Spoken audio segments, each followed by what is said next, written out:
I'm Sergeant Luna Bartlett, 29 years old. I came back from Afghanistan without telling anyone. I just showed up one evening, and the moment I stepped inside, nothing felt familiar. No one seemed surprised. No one saved me a seat. Then I heard it, my sister's scream from behind a locked door. I called 911, but what they found inside wasn't just a bad night. If you're watching this video, let me know where you're watching from. And please like and subscribe. This story is about the crimes and the hidden corners behind the dazzling lives of two-faced people.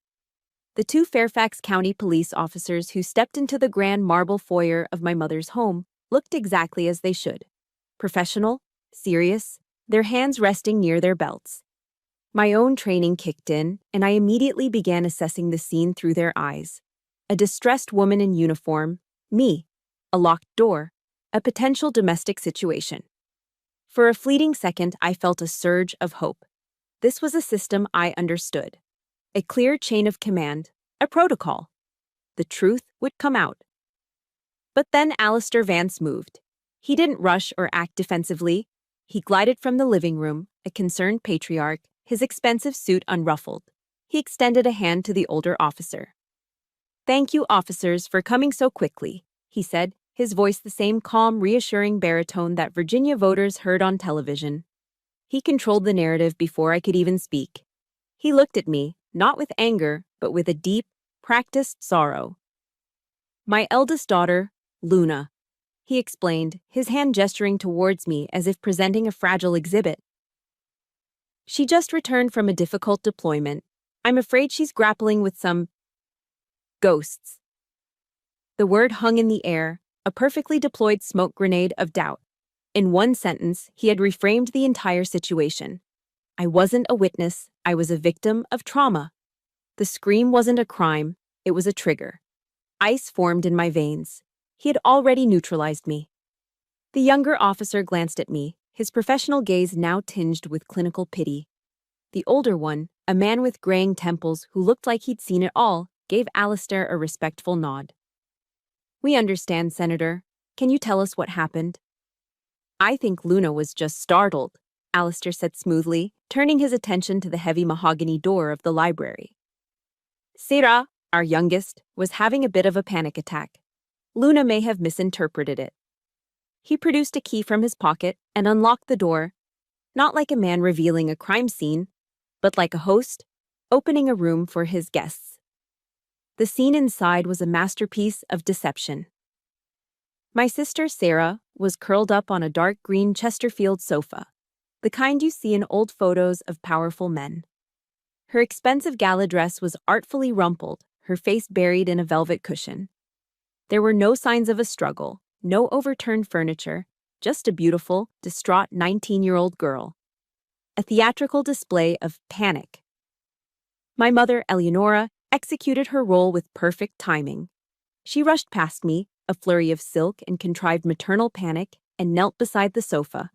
She wrapped her arms around Sarah, cooing softly. But as she did, she shot a look over her shoulder at me. It wasn't a look of relief or confusion. It was pure, undiluted reprimand. "You scared her, Luna," she whispered, her voice a sharp accusation. The words struck me harder than any physical blow. Not, "What happened?" Not, "Are you okay, honey?" Just blame. My presence, my concern had been twisted into an act of aggression. I watched my mother build a wall around my sister, a human shield made of lies. The two officers stood in the doorway, their posture relaxing. The tension in the room had evaporated, replaced by a sense of awkwardness, as if they had intruded on a private family drama. I tried to regain control. My voice was hoarse. I heard a scream. A real scream. Not a panic attack. I looked at the older officer, trying to connect with him, soldier to public servant. She was shouting, "No." The officer's expression was one of patient, patronizing gentleness. He took a step towards me, deliberately creating distance between us and the others. "Sergeant," he said, keeping his voice low, a counterfeit gesture of respect. "We appreciate your service, truly. But the stress of combat, it's a real thing." It can make things feel amplified. He let the word hang there. Amplified. Not real.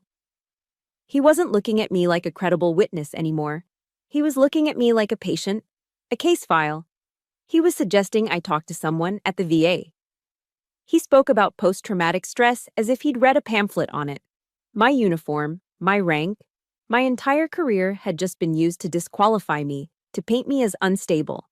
The very foundation of my identity was being systematically dismantled right in front of me. I felt my throat tighten, the rage and frustration choking me. The world was tilting, and I was losing my footing. They had taken my truth and turned it into a symptom. They closed their notebooks. They offered their condolences for my difficult transition back to civilian life and assured the senator they were always available if the family needed anything. And just like that, it was over. The law had arrived, tipped its hat to power, and walked away. As the front door clicked shut, leaving a profound silence in its wake, Alistair approached me. The concerned father persona dissolved, replaced by something cold and hard. He placed a heavy hand on my shoulder, the gesture looking deceptively paternal from a distance. He leaned in close, his breath smelling of expensive whiskey. "Welcome home, soldier," he whispered, his voice a blade of ice against my ear. "In this house, you have no rank. Know your place." The pat he gave my shoulder wasn't comforting. It was a brand, a final, definitive stamp of his absolute authority. He had won the first battle without breaking a sweat, without even raising his voice. He turned and walked back towards the library, a king reclaiming his castle. I stood alone in the marble foyer, the polished floor reflecting a distorted version of myself. My sister was a prisoner, my mother was a willing accomplice, and I was the crazy one. I looked across the vast room at my mother, who was now helping a silent Sarah to her feet. For a moment, she glanced up and our eyes met. There was no apology in them, no plea for understanding, just a cold, empty distance. And in that hollow space, a single, devastating question began to form, a question that would become the new mission of my life. How could my own mother, the woman who gave birth to me, look at me with eyes like that?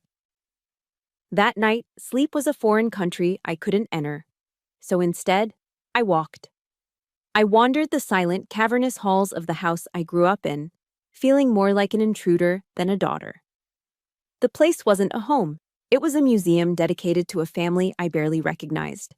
The walls were a curated gallery of perfection. Here was Sarah, grinning on a sailboat with Alistair. There was Sarah, accepting an academic award from my mother. And here they were, the perfect trio, laughing on the steps of the Lincoln Memorial, a picture-perfect political family. Their smiles were bright, their poses effortless. Every silver frame held a lie. My footsteps were muffled by the plush oriental rugs as I searched for any evidence of my own existence. I finally found it in the hallway leading to the guest rooms. Tucked behind a tall, ornate lamp, almost completely obscured by shadow, was a small 5x7 photo of me. It was my high school graduation picture, years old. I looked serious, my jaw set, a younger version of the soldier I would become. I hadn't been placed on the main gallery wall in the living room. I had been filed away, an inconvenient footnote in their carefully crafted story. This house didn't hold my memories. It was actively erasing them. My fingers brushed against the cool glass of the frame, and a specific memory, sharp and cold, surfaced from the depths. It was a frigid Friday night in my junior year. The entire town lived for those Friday night lights, and this game was no different. Under the glare of the stadium floodlights, my world was divided into two stages. On the field, Sarah, the varsity cheer captain, was the star. She was radiant, all high kicks and dazzling smiles. Her every move met with roars from the crowd. My mother and Alistair were in the front row bleachers, their faces glowing with pride, shouting her name. My stage was the bandstand. I played the trumpet in the marching band. It wasn't glamorous, but it was mine. It required discipline and hundreds of hours of practice, marching in formation until my legs ached. That night, our halftime show was a complex piece we'd been rehearsing for months. I had a small solo, just 8 bars of music. but I'd poured my heart into it. As the second quarter ended, I watched from across the field as the cheerleaders finished their routine. Then, I saw my mother and Alistair stand up. They waved enthusiastically to Sarah, blew her a kiss, and then they turned and walked towards the exit. They didn't even stay for halftime. They didn't stay for my 8 bars. I remember standing there in my heavy uniform, the cold metal of the trumpet pressed against my lips, watching them disappear into the parking lot. I played my solo to an empty space in the bleachers where my family was supposed to be. The notes were perfect, clear and sharp in the cold night air, but they felt hollow, played for ghosts. The ache of that memory was an old, familiar friend. It was the same feeling I got the Christmas I turned 18, just before I left for basic training. I'd scraped together every dollar from my part-time job at a local diner to buy Alistair a gift I thought he'd genuinely love. He was always talking about American history, about the great generals, so I bought him a beautiful, leather-bound collector's edition set of books on the Civil War. It cost me nearly $200. On Christmas morning, surrounded by glittering wrapping paper and the scent of pine, he opened it. He looked at the heavy books, a flicker of something unreadable in his eyes, before his public smile clicked into place. "Thank you, Luna," he said with a dismissive chuckle. "But my focus is on the campaign right now. No time for old wars." His words were light, but they carried the weight of rejection. A few weeks later, I was dropping off some old clothes at a Goodwill donation bin behind the strip mall. And there it was. My gift. The entire leather-bound collection sitting on top of a pile of discarded junk. He hadn't even bothered to hide it. My effort, my carefully chosen gift, had been thrown out with the trash. That was the moment I stopped trying to earn a place in his world. I decided to build my own. Tonight, the memory still stung. I quietly made my way to the one room Alistair rarely entered, the small downstairs office that had belonged to my real father, Sergeant Michael Bartlett, USMC. Alistair now used it as a makeshift wine cellar, but some of my dad's things were still stored in the back of the closet. I found what I was looking for in a dusty footlocker, a small velvet-lined box. Inside, resting on faded silk, was his Purple Heart. He earned it in Fallujah and died from his injuries 2 years later, when I was 10. My memories of him were faded but potent. I remembered the scent of gun oil and Old Spice. I remembered the rough texture of his hands. And I remembered his voice, the one true and steady voice of my childhood. I picked up the metal, its cold, heavy weight feeling solid and real in my hand. I remembered him sitting with me on the back porch one afternoon, cleaning his rifle. I had been scared of a thunderstorm, and he had pulled me close. "Courage isn't about not being afraid, kiddo," he told me, his voice a low rumble. "Courage is being scared to death and doing the right thing anyway." Clutching that metal in the dark, his words echoed across the years, a direct order from the past. Alistair and my mother had tried to erase me, to file me away in the shadows, but my father had seen me. He had given me my mission statement long ago. I knew then, with absolute certainty, that I couldn't walk away. I couldn't let them win. This was no longer about fighting for their approval or their recognition. That war was long over, and I had lost. This was a new war. I was fighting for my sister. I was fighting for the truth. I was fighting for justice. The next morning, I woke before sunrise. The emotional storm of the previous night had passed, leaving behind a cold, hard clarity. I was no longer a grieving daughter or a betrayed sister. I was an intelligence analyst, and I had a new mission. Mission objective: conduct reconnaissance and gather intelligence on hostile target, Senator Alistair Vance.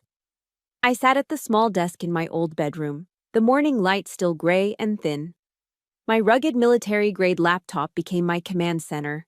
There were no tears, no lingering self-pity. Emotion was a liability I couldn't afford. Instead, I opened a secure document and began to build a profile. I charted everything I had observed: Alistair's smooth deflection with the police, the flicker of fear in my mother's eyes when she looked at him, the precise way Sarah flinched when he entered her room. I began treating the house itself as enemy territory. I mapped out the routines of its occupants: Alistair's morning coffee with the Wall Street Journal at 7 a.m. sharp. My mother's gardening from 10 to 11. Sarah's retreat to her art studio in the afternoon. I noted the blind spots in the security cameras, the creak of the third step on the main staircase. This wasn't my home anymore. It was an operating theater, and I needed to understand every single variable to find a weakness. My first objective was to establish contact with the hostage. I found my opportunity that afternoon. Sarah was in her art studio, a bright, sun-drenched room that was the only place in the house that felt alive. The air smelled of turpentine and oil paints. She was standing before a large canvas, her back to me, her shoulders tense. I kept my voice soft, using the same tone I would to approach a spooked animal. "Sarah," I started. "About last night?" Before I could finish the sentence, a shadow fell across the doorway. My mother glided in, carrying a silver tray with 2 glasses of iced tea and a plate of lemon cookies. Her smile was brittle, painted on. "I thought you two might like a snack," she said, her voice a cheerful melody that didn't reach her eyes. She set the tray down on a small table. But she didn't leave. She pulled up a stool, folded her hands in her lap, and watched us. Her presence was a silent, suffocating force field. "It's so lovely to see you girls catching up." I looked at Sarah, whose eyes were fixed on her canvas. She wouldn't look at me. My mother's smile never wavered, but her gaze was a steel barrier between her 2 daughters. I understood then. My mother wasn't just Alistair's defender. She was his warden, the willing jailer of her own child. Any attempt to communicate would be intercepted. I drank my tea in silence, the taste of defeat bitter in my mouth. Plan A had failed. Time for Plan B, re-engage the official channels. I waited until I was sure Alistair and my mother were out for a fundraising dinner, and I called Detective Harding, the older officer from the night before. I used a prepaid burner phone I'd bought that afternoon, just in case. "Detective, this is Sergeant Bartlett," I said, keeping my voice level and professional. I wanted to provide some additional context about the situation last night. There was a pause on the other end of the line. When he spoke, the respectful tone was gone, replaced by a weary, condescending authority. "Sergeant Bartlett," he sighed, as if dealing with a persistent child. "I understand your concern, but we responded to the call, we assessed the situation, and there was no evidence of an assault. The senator is a respected public figure and, frankly, a friend to this department." The unspoken message was clear. "You are going up against one of us." "With all due respect, sir," I pressed, "his status shouldn't make him immune to investigation." "And your status doesn't give you a pass to make baseless accusations," he shot back, his voice hardening. "If you continue to harass the senator's family, you're going to be the one in trouble. Drop it." The line went dead. I sat there, the phone silent in my hand, and I could almost hear Alistair's smug laughter echoing in the background. His influence was a web, and I had just walked into another one of its strands. He was a step ahead of me, effortlessly turning the very system meant to protect us into a weapon against me. Frustration burned in my chest, but I channeled it. When one route is blocked, you find another. That's how you survive. If the front door was barred, I would find a back window. I switched from direct engagement to open source intelligence, or OSINT, the skills they teach you at Fort Huachuca for tracking hostiles through their digital footprints. I spent the next several hours diving into the deep web of Alistair Vance's past. I scoured old articles from local Virginia newspapers, cross-referenced digital university yearbooks, and sifted through dozens of obscure online forums for alumni of the institutions where he'd worked. For hours, I found nothing but a carefully polished history. Academic awards, glowing testimonials, a steady climb up the political ladder. It was a digital fortress, as impenetrable as his public persona. My eyes grew heavy, the screen blurring. The house was quiet, the weight of my isolation pressing down on me. And then, I found it. It was almost nothing. A tiny digital thread in a sea of noise. A post from 2016 on an old, forgotten blog run by an alumnus of Lexington Preparatory School, an elite boarding school where Alistair had taught history over a decade ago. The post was a short, vaguely worded reminiscence about favorite teachers. But one sentence jumped out at me. It read, "Everyone loved Mr. Vance, which is why it was so weird when he resigned so suddenly in 2015 after that unexplained incident with the student." My heart hammered against my ribs. It wasn't proof. It wasn't a smoking gun. It was just a whisper. But in a war of silence, a whisper can be as loud as a bomb. It was a crack in the fortress wall. It was a place to start digging. The blog post was my only lead, a single thread hanging in the dark. I spent an hour tracing the digital breadcrumbs from the defunct blog to a LinkedIn profile. Orion Hayes. The former high school blogger was now an architect in Richmond, Virginia. Richmond was a 2-hour drive south. Calling him was out of the question. For all I knew, Alistair had the resources to monitor my calls. A direct confrontation at his office was too aggressive.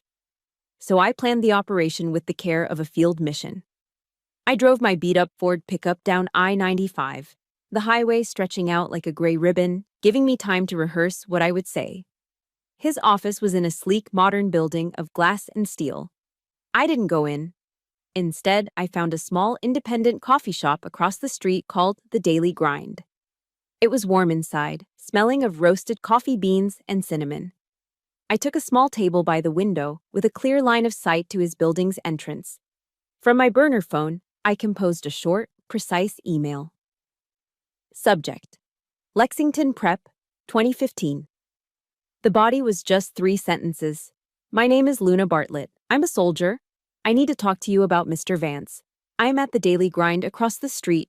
I hit send. Then I waited, nursing a black coffee, my heart pounding a steady, nervous rhythm against my ribs. I was placing my entire mission in the hands of a stranger's conscience. For 30 long minutes, nothing happened. I started to think it was another dead end. I was about to leave when the door to the coffee shop chimed. A man in his late 20s, dressed in a sharp blazer and dark jeans, stepped inside.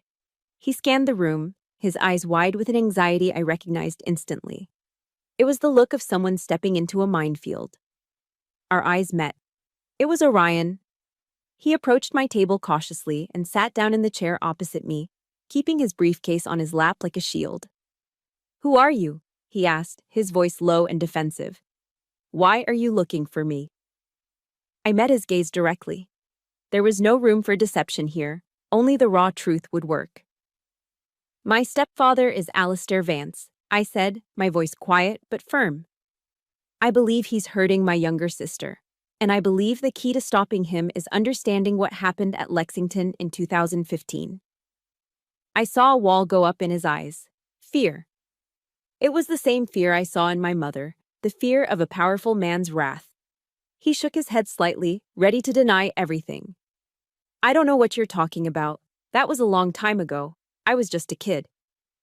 He was about to get up and leave. I had one last shot.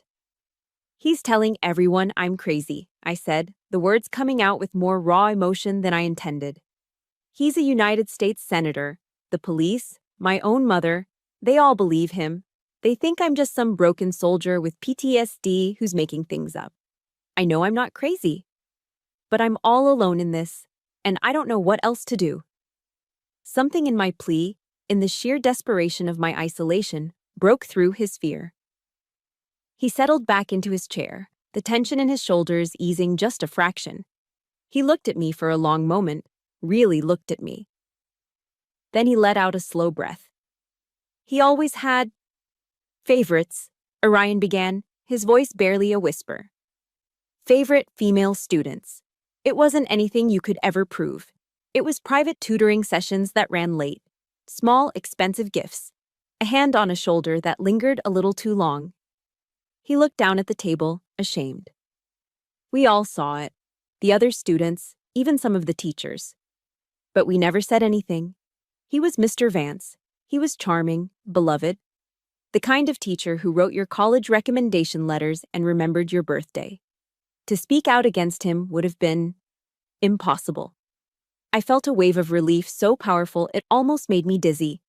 The words echoed in my head. We all saw it. It was the first external validation I'd had. The first sign that the reality I was seeing wasn't just a phantom of my own mind. I wasn't crazy. Orion went up to the counter and came back with another coffee, placing it in front of me. A simple, kind gesture. It was a kindness I hadn't received from my own mother, and the stark contrast made my throat ache. "I don't have any hard evidence," he said, finally meeting my eyes again. The fear was still there, but now it was mixed with regret. He was too smart for that. "But I can give you something else." He leaned forward, his voice dropping even lower. "There was a girl. Her name was Chloe. Chloe Jensen. She was my best friend. She was one of his favorites.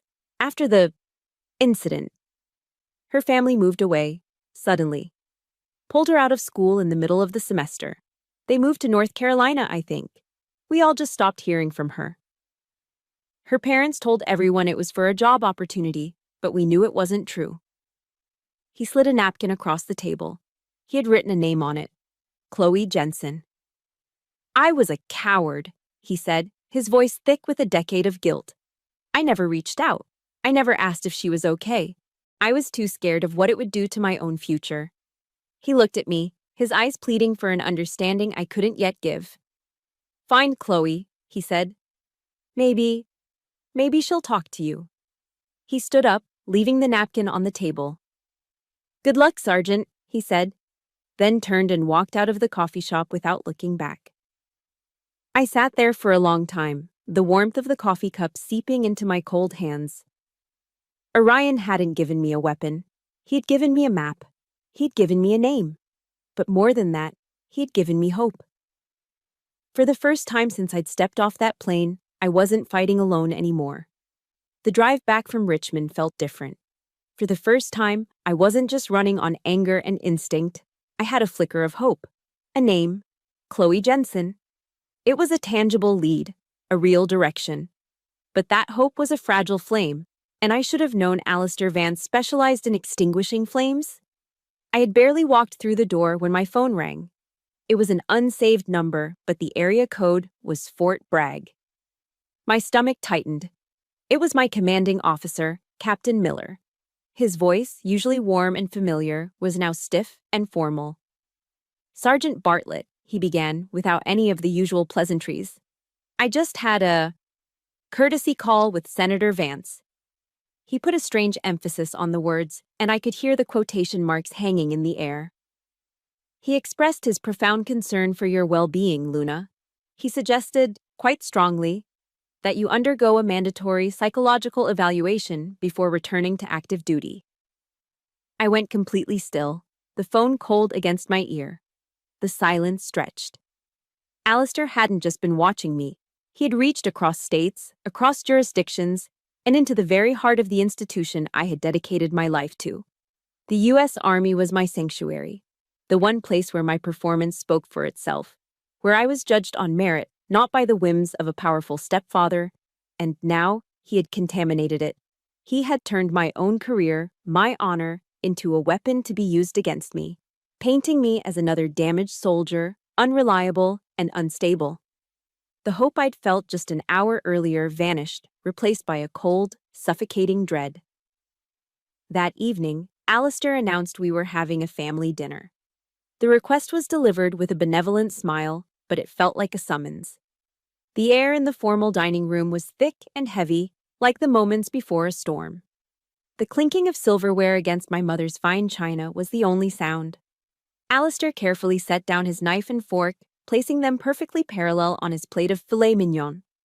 He folded his hands, the picture of paternal concern.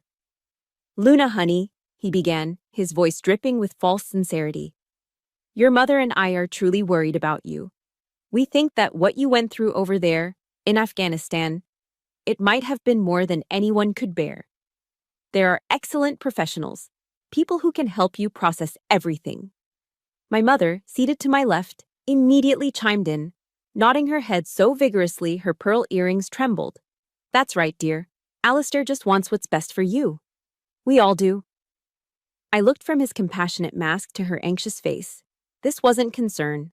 This was a coordinated psychological operation. In the Army, we called it CSYOP. First, you isolate the target. Then, you discredit them. You plant seeds of doubt until they can no longer trust their own perception of reality. They weren't trying to help me. They were building their case, constructing a narrative for the world in which I was the unhinged veteran, and he was the long-suffering father. I was being gaslit over a plate of perfectly cooked steak and roasted asparagus. My eyes darted to Sarah, my last hope for an ally at this table. I tried to catch her gaze, to send a silent signal of support, of solidarity. But she just stared down at her plate, pushing a piece of potato around with her fork. She was a ghost at her own dinner table. Alistair noticed my glance. He reached over and placed a hand on Sarah's shoulder, a gesture that looked affectionate but felt possessive. "Our Sarah is a very sensitive girl," he said, his eyes locked on mine. "Try not to frighten her anymore, Luna." The message was brutally clear.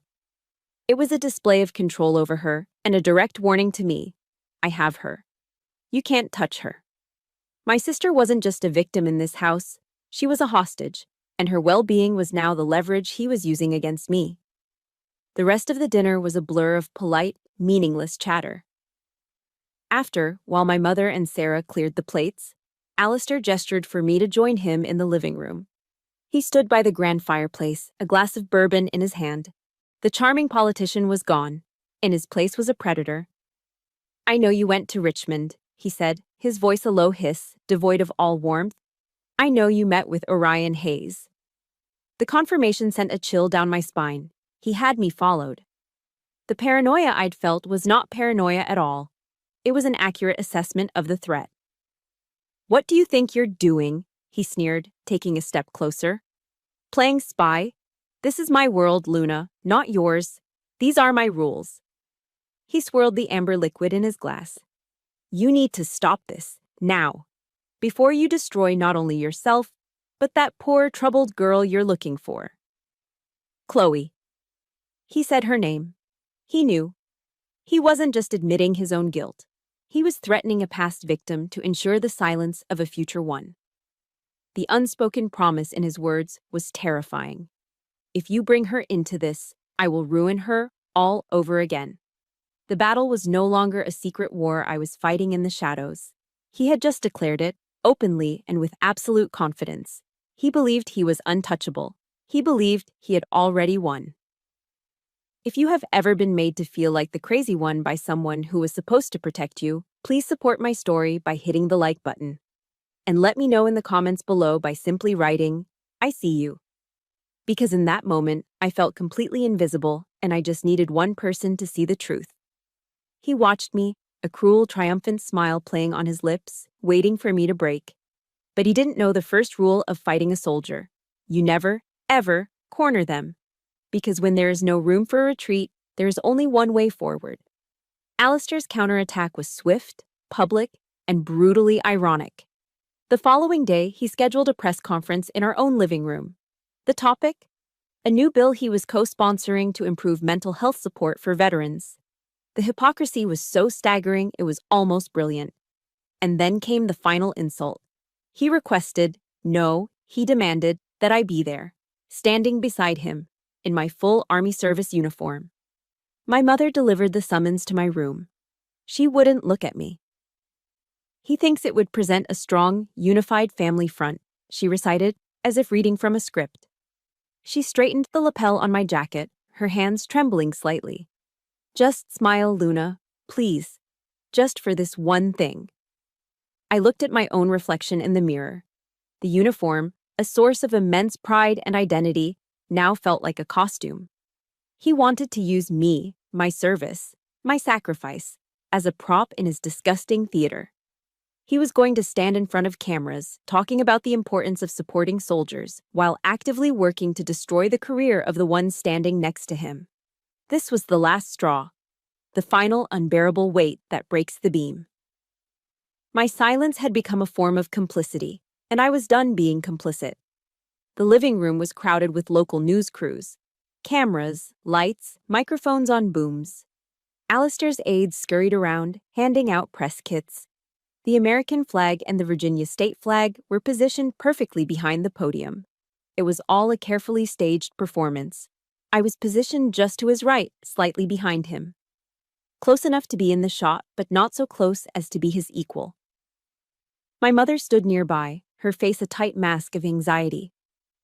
Alistair stepped up to the podium, his face radiating sincerity and gravitas. He began his speech, his voice resonating with practiced passion. Our nation owes an immeasurable debt to the brave men and women who wear the uniform, he declared. We must honor their sacrifice, not just with words, but with action. His words became a dull drone in my ears. My focus was elsewhere. Across the room, half hidden in the shadows of the hallway archway, I saw her. Sierra. She was watching, her face pale, her eyes wide and haunted. Our gazes locked across the crowded room. And in that split second, I saw past her fear. I saw a silent plea, a desperate, unspoken prayer for a savior. A line my father used to read to me from his worn Bible echoed in my mind. For there is nothing hidden that will not be revealed, and nothing secret that will not be known. I knew what I had to do. The risk was enormous, but the cost of silence was higher. I could not let this lie continue. I could not let his polished words bury the ugly truth forever. While he was mid-sentence talking about the invisible wounds of war, I took one deliberate step forward, moving into the full glare of the camera lights. Alistair faltered. He stopped talking, a flicker of confusion crossing his face. The cameras swiveled towards me. A hush fell over the room. The only sound was the frantic clicking of press cameras. I said nothing. Words were not the right weapon for this moment. Slowly, deliberately, I raised my hands to my chest. My fingers found the two small pins on the back of the rectangular, blue and silver badge above my service ribbons.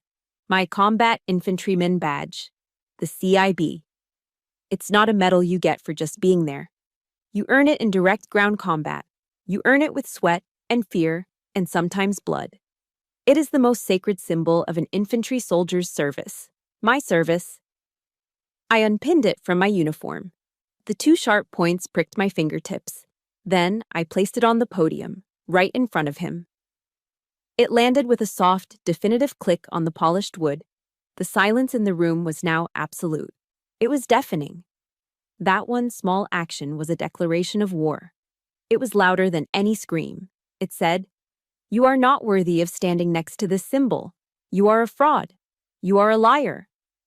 Alistair stared at the badge, his face a canvas of disbelief, his perfect composure shattering into a million pieces. Before his aides could rush the stage, before anyone could stop me, I leaned into the microphones. I looked directly into the lens of the nearest camera, the one with the red light, broadcasting live.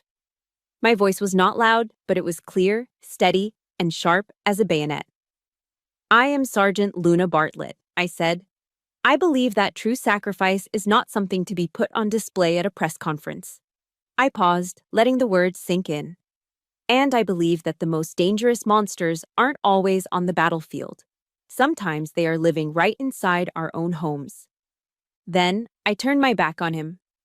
I didn't run. I walked. I walked straight through the stunned crowd, past the flashing cameras and the shocked faces of the reporters. I walked out of the living room, out of the front door, and into the afternoon sun, leaving behind a stunned senator, a media firestorm about to erupt, and the wreckage of a perfectly constructed lie. The war was no longer silent. It had just begun. My calculated act of defiance at the press conference bought me one thing: chaos. And in chaos, there is opportunity. While Alistair and his team scrambled to do damage control, spinning stories to the media about my fragile mental state, I disappeared. I checked into a cheap Motel 6 off the highway, paying in cash. The room smelled of stale cigarette smoke and bleach, a world away from the suffocating potpourri of my mother's house. It was the safest I'd felt in days. My phone buzzed with dozens of missed calls from my mother, but that night, a call came through from a blocked number. I hesitated, then answered. "Don't say anything," a familiar, gravelly voice said. "It's Detective Harding. What you did today, that took guts, Sergeant, real guts." There was a pause. "I was wrong to dismiss you. The senator's influence, it can make a man blind. If you're serious about this fight, I'll help. But it has to be off the books. completely. For the first time since this nightmare began, a hand reached out to me from inside the system. It wasn't just a lifeline, it was validation. Following his precise instructions, I drove late that night to a small Baptist church in a quiet suburban neighborhood. Its parking lot was empty and dark, lit only by a single, flickering streetlight. An unmarked sedan was parked in the far corner. I pulled up beside it. Detective Harding rolled down his window. He looked older, more tired than he had in my mother's foyer. "Vance has eyes and ears everywhere," he said, his voice low. "We have to be careful." He didn't waste time. "Your stunt today made me do some digging. The kind of digging my captain would suspend me for." He slid a manila folder across the seat to me. I pulled Vance's jacket. Deep. Found something buried in an old interagency file from Lexington PD, a report from 2015. A female student made an accusation. It was dismissed as unfounded, of course. The girl's family moved a week later. My breath caught in my throat. I opened the folder, and there it was, in black and white. The complainant's name, Chloe Jensen. "I found a current address for her," Harding said, tapping a section of the report. "A small town in North Carolina." "But Luna," he looked me dead in the eye. "You have to be careful. If Vance buried this once, he won't hesitate to destroy her again to keep her quiet." The next morning, I was on the road again, heading south into North Carolina. I found Chloe living in a modest, tidy bungalow on a quiet, tree-lined street. She was a registered nurse now. When she answered the door, I saw the same fear in her eyes that I'd seen in Orion's, only this was older, deeper. At first, she refused to speak to me. "He already ruined my life once," she said, tears welling in her eyes as she stood in her own doorway, hugging herself tightly. "My family had to move. I had to change schools. He threatened to have my dad fired from his job if I ever said another word." I didn't push. I didn't demand. I just stood there on her welcome mat and I told her about Syrah. I told her about the scream, about the locked door, about the way my own mother was acting as a prison guard. I let her see the desperation and the fight in my own eyes. I let her know she wasn't alone in the dark. Slowly, the dam of her fear began to crack. She invited me in. She couldn't agree to testify. She was still too terrified, and I understood that. But she wanted to help. She disappeared into her bedroom and came back with an old, outdated smartphone. "I never deleted it," she whispered, her hands shaking as she navigated to a saved audio file. "I was too scared to." She played it for me. It was a voicemail from years ago. Alistair's voice filled the small living room, but it wasn't the smooth, charming voice of a senator. It was a venomous snarl. "You and your family will regret the day you were ever born if you don't learn to keep your mouth shut. Do you understand me, Chloe? I will burn your whole world to the ground." It was the voice of the monster I knew, and now I had proof. Armed with Chloe's voicemail and a renewed sense of purpose, I planned one more high-risk operation. I drove back to Virginia, timing my arrival for midday, when I knew Alistair would be at his office and my mother would be at her weekly luncheon. I let myself into the silent house, my heart pounding with every creak of the floorboards. I went straight to Sarah's room. When we were kids, we had a secret hiding place, a loose floorboard under the rug in her closet. We used it to hide candy, comic books, and secret notes from each other. It was a long shot, but I had to check. I pulled back the Persian rug, found the edge of the board, and pried it up. And there, in the dark space beneath, was a simple, spiral-bound notebook. My hands trembled as I opened it. It wasn't a diary filled with words. The pages were covered in dense, frantic lines of symbols, drawings, and characters that would look like nonsense to anyone else. But not to me. It was our code. A private language we had invented as children to write to each other, a secret alphabet of 2. As I scanned the desperate, encrypted entries, I knew. I was holding the key. This wasn't just a notebook. It was a cry for help. It was a map of my sister's tormented soul. My next mission was clear. I had to decrypt the truth. The Senate Ethics Committee convened the preliminary inquiry not in a courtroom, but in a formal hearing chamber on Capitol Hill. This was Alistair's world, a place of power and influence, paneled in dark mahogany and smelling of old leather, where hushed conversations in the hallway could decide the fate of nations. It was designed to intimidate. Alistair made his entrance flanked by a team of 3 lawyers from a top DC firm, all with razor-sharp suits and predatory smiles. He played his part to perfection, the very picture of wronged dignity, a statesman forced to endure a distasteful family squabble. His face was a mask of solemn concern, his bearing unimpeachable. My own contingent felt laughably small in comparison. It was just me, my fierce, young pro bono lawyer, Anya Sharma, who radiated an energy that far exceeded her years, and, sitting in the back row as a private citizen, Detective Harding, his face an unreadable stone. The battle began just as I knew it would. Alistair's lead counsel, a silver-haired man named Marcus Thorne with a voice like gravel, went on the offensive. He didn't just question my story, he vivisected my entire life. He painted a masterful, damning portrait of me as a disturbed and unstable combat veteran, a ticking time bomb of PTSD. He presented my military record not as a history of service, but as a catalog of trauma. He twisted my concern for Sarah into a resentful obsession, a desperate attempt by the forgotten daughter to lash out at the stepfather who had, in his words, rescued her family. For nearly an hour, they chipped away at my credibility. Every question was a trap, every statement a subtle insinuation. They were good, frighteningly good. I could feel the atmosphere in the room shifting. I saw the doubt creeping into the faces of the committee members, a panel of seasoned politicians adept at sensing weakness. I was no longer a whistleblower. I was a problem. Alistair sat at his table, occasionally shaking his head with a look of profound sadness, looking more like the victim than the perpetrator. He was winning. Then, it was our turn. Anya's voice was a sharp, clear contrast to Thorne's booming baritone. She called me to the witness stand. My heart hammered, but my training took over. I focused on my breathing, kept my posture straight, my answers short and precise. Anya led me through the events, but the real weapon was the one I'd smuggled out of Sarah's room. We would like to present selections from a journal kept by Serafina Bartlett, Anya announced, holding up the translated pages of the coded notebook. Thorne immediately objected, calling it hearsay and fantasy, but the chairman, intrigued, overruled him. Anya began to read, her voice echoing in the suddenly silent chamber. The childish code, translated into plain, devastating English, was a gut punch. Entry 42, the dark room again. He calls it our secret game. Luna, why aren't you home yet? It hurts. He said it's my fault when it hurts. I don't want to play anymore. Entry 51, he was angry at Mom today. Now he's being nice to me. The nice is scarier than the angry. He brought me a present. I don't want it.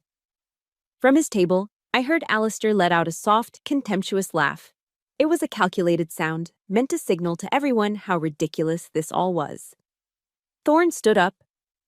Mr. Chairman, he said with a dismissive wave of his hand, with all due respect, we are listening to the dramatic, fictional diary of a troubled, attention-seeking adolescent.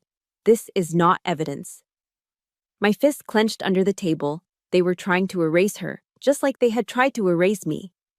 But just as the chairman began to nod in agreement, I saw Harding, in the back of the room, give Anya a subtle, almost imperceptible nod. It was time. Mr. Chairman, Anya said, her voice cutting through the impending dismissal like a razor. We have one final piece of evidence to present, an audio recording recovered from the Bartlett Vance residence. An audio technician, arranged by Harding's off-the-books contacts, set up a small speaker. A file was clicked. A moment of static filled the room, and then a sound. The unmistakable electronic wake word of the Amazon Echo Smart speaker from Alistair's own library. Alexa. Someone, Sarah probably, must have said it by accident. And the device, in its silent digital omniscience, had started recording. First, we heard Sarah's voice, small and trembling, a ghost in the machine. Please, just leave me alone. And then, Alistair's voice. But this was not the polished, senatorial baritone the committee knew. This was a guttural, vicious snarl, the voice of a predator, dripping with menace. You will keep your mouth shut if you know what's good for you and your mother. Don't make me say it again. A beat of charged silence. Then, the sound of a choked, desperate sob from my sister. The recording ended. The effect was instantaneous. The mask of the perfect patriarch didn't just crack, it exploded. Alistair's face went white, the color draining from it as if his own blood had turned to ice. His lawyers were frozen, their mouths slightly agape, their entire, carefully constructed narrative incinerated by a 30-second audio clip. The committee members stared, their political poker faces replaced by raw, human shock. The truth, in Alistair's own monstrous voice, was irrefutable. The room was paralyzed in that moment of stunned silence. But the final, fatal blow, the one that would ensure the fortress could never be rebuilt, came from the one person I never, ever expected. My mother, Eleonora. She'd been sitting silently behind Alistair the entire hearing, a perfect porcelain statue of a supportive, grieving wife. But now, with an effort that seemed to take all the strength she possessed, she stood up. Her movements were slow, shaky, as if she were learning to walk again. She didn't look at the committee. She didn't look at me. She looked only at her husband. For the first time in more than a decade, I saw the woman he had tried to bury. The fear was still in her eyes, a deep, abiding terror. But something else was there now, too. A flicker of rebellion. A spark of the woman she used to be. Her voice when she spoke did not tremble. It was clear, and it carried across the silent, breathless room. "He hit me," she said. A collective gasp rippled through the chamber. Alistair whipped his head around to look at her, his eyes wide with panicked, sputtering disbelief. "He has been hitting me for 10 years, my mother continued, her gaze locked on his, her voice growing stronger, fueled by a decade of suppressed rage. "That recording is real. Sarah's diary is real." She finally turned her head and looked at me. For the first time since I'd come home, I saw my mother, not the warden, not the accomplice. Just Mom, and her eyes were a galaxy of pain and regret. "It's all true," she said, her voice finally breaking with a sob that tore through the silence of the room. "All of it." It was over. The silence was broken. The dam had burst. The fortress that was Senator Alistair Vance, built on a foundation of lies and fear, had just crumbled to dust. And in the silent, echoing ruin, we were all left standing, forced to finally see the ugly, unvarnished truth. Winning the war and living with the peace are two very different things. The immediate aftermath of the hearing wasn't relief. It was a Category 5 hurricane of media attention. Our quiet, manicured suburban street turned into a 24/7 news encampment. White vans from CNN, Fox News, and MSNBC were parked bumper to bumper, their satellite dishes pointed at the sky like metallic sunflowers. Paparazzi with long-lens cameras hid in the bushes. Our family's private tragedy was now public consumption, dissected and debated on cable news by pundits who didn't know the first thing about us. We had won. Justice had been served. But the price of that victory was the complete and utter demolition of our privacy. The magnificent house that had once been a gilded cage now felt like a glass one, with the whole world staring in. We had survived the battle, but now we had to navigate the wreckage. A few days after the hearing, I found my mother in the kitchen, sitting alone at the large marble island, staring into a cold cup of coffee. The house was unnaturally quiet. Sarah was upstairs, sleeping for the first time in what seemed like years. My mother looked up as I entered, and her face was a roadmap of exhaustion and shame. For the first time since I'd come home, she spoke to me. Really spoke. "I am so sorry, Luna," she whispered, and the words seemed to physically tear their way out of her. A single tear traced a path down her tired cheek. "I was so afraid. For so long. He took everything from me, piece by piece.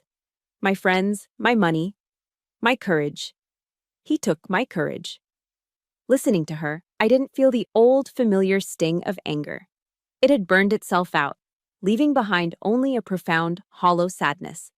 I saw her not as my jailer, but as a fellow prisoner of war, one who had been captive for much longer than Sarah.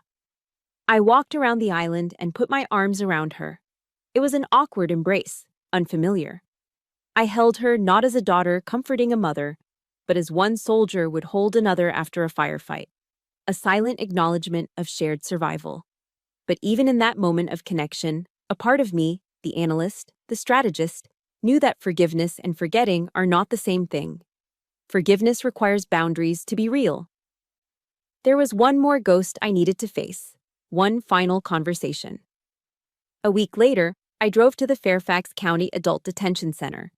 I needed to see him. I needed to look him in the eye and hear it from his own mouth. The visiting room was cold and sterile, smelling of antiseptic. We sat on opposite sides of a thick pane of plexiglass, speaking through crackling telephones. He wore a standard-issue orange jumpsuit that seemed absurdly bright against his pale, furious face. He hadn't lost any of his arrogance, only his power. He picked up the phone. "Are you happy now?" he snarled, his voice dripping with venom. "You got what you wanted. You shattered everything. You destroyed this family." I listened, my face impassive. I had expected a last-ditch appeal, a feigned apology, maybe even a desperate plea. But there was nothing. No remorse. No accountability. Just pure, unadulterated rage that his world had been taken from him. In that moment, I saw him with perfect, chilling clarity. He was a black hole, a being incapable of change, able only to consume and destroy. He would never understand the damage he had caused because, in his mind, he was the only real person in the universe. I didn't say a word. I didn't argue. I didn't defend myself. My silence was the one weapon he couldn't fight. I calmly placed the phone back on its cradle, stood up, and walked out without a backward glance. That was my goodbye. That evening, I sat down at my desk with a pen and a single sheet of plain stationery. An email felt too impersonal for what I needed to say. I wrote a letter to my mother. I told her that I loved her. I told her that I was beginning to understand the fears she had lived with, and that I forgave her for her silence. But I also told her that I could not come back. I couldn't return to the way things were, couldn't step back into the old patterns of a house built on secrets and pain. I needed room to breathe, to heal. I needed to build a life for myself where I wasn't constantly on guard, where my home was a sanctuary, not a battlefield. A quote from Brené Brown, an author whose work on courage and vulnerability had been a lifeline for me during my darkest nights in Afghanistan, came to mind. Clear is kind. Unclear is unkind. It was time to be kind to my mother and to myself by being clear. In the final paragraph, I made my proposal. I asked her and Sarah to leave with me, to sell the house, that grand monument to a lie, and to move somewhere far away from the whispers and the pointing fingers of Washington, D.C. A place where we could be anonymous, a place where we could start over. It wasn't an ultimatum, it was an invitation. It wasn't about running away from the past. It was a strategic redeployment, a tactical move toward a new, defensible position, a place we could finally call home. 6 months later, home was a small log cabin nestled deep in the Blue Ridge Mountains of Virginia. We had sold the Fairfax mansion, that grand hollow mausoleum, and used the money to disappear into the quiet embrace of the Appalachians. There were no more political fundraisers, no more brittle smiles, no more suffocating silences. The only sounds here were the whisper of the wind through the tall pine trees and the morning chatter of blue jays. The only smell was the rich aroma of fresh coffee and damp earth. Healing wasn't a destination. We were learning it was a process, slow and quiet. My mother found her solace in the soil. She started a small garden, and I would watch her from the porch, her hands covered in dirt, carefully tending to rows of tomatoes and basil. It was as if she were coaxing life not just from the ground, but back into herself. Sarah found her voice again through her art. She set up a studio in the sunniest room of the cabin. Her canvases, once filled with dark, abstract shapes of fear, now exploded with vibrant color. She painted landscapes of the mountains, portraits of my mother smiling in the garden, self-portraits where her eyes were finally clear and bright. The silence in our new home wasn't the silence of fear. It was peace. One crisp autumn afternoon, a letter arrived. It was handwritten, on thick, cream-colored paper. The return address was an architect's firm in Richmond. It was from Orion Hayes. My hands were steady as I opened it. He wrote that after the Senate hearing, after Alistair's public disgrace and subsequent resignation, something remarkable had happened.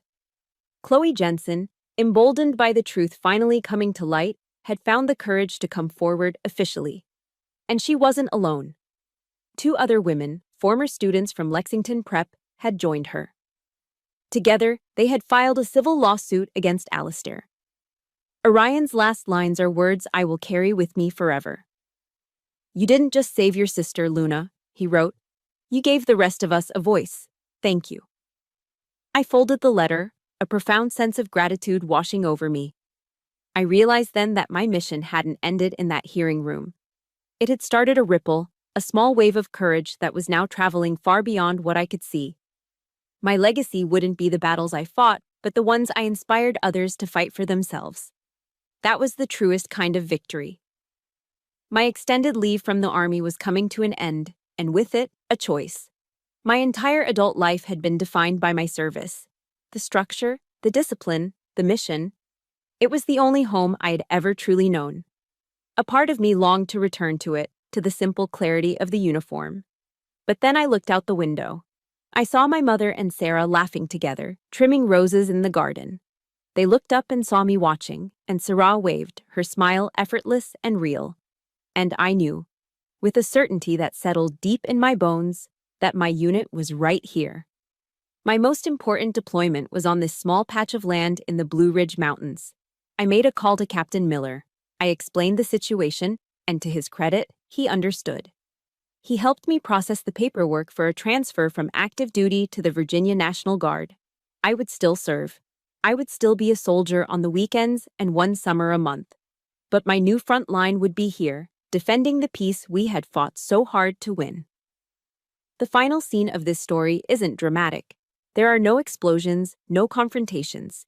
It's just me, a few weeks later, sitting at our simple wooden kitchen table, filling out my new enlistment forms for the Guard.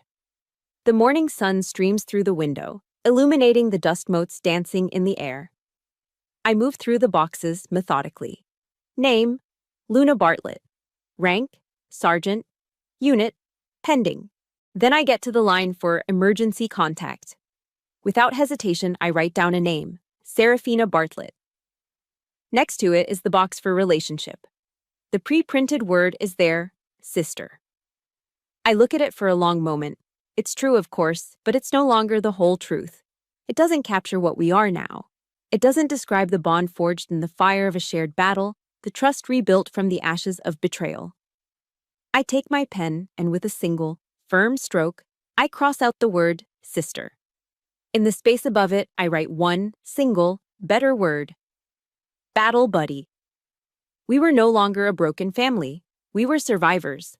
A small 3-woman fire team that had been through hell and back, rebuilding our world on our own terms.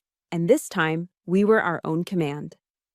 So, that was my story. My war fought not on a foreign battlefield, but in the quiet rooms and silent hallways where I was supposed to be safest. Thank you for listening. For bearing witness to it. If you're out there, fighting your own silent battle against someone who's trying to dim your light, please know this. You are not invisible, and you are not crazy. Your voice has power. If you believe that stories like this need to be told, and that one person's courage can create a ripple of change, I hope you'll join our community here. Please like this story so it can find others who need to hear it, and subscribe to be a part of our ongoing mission. Until next time, stay strong.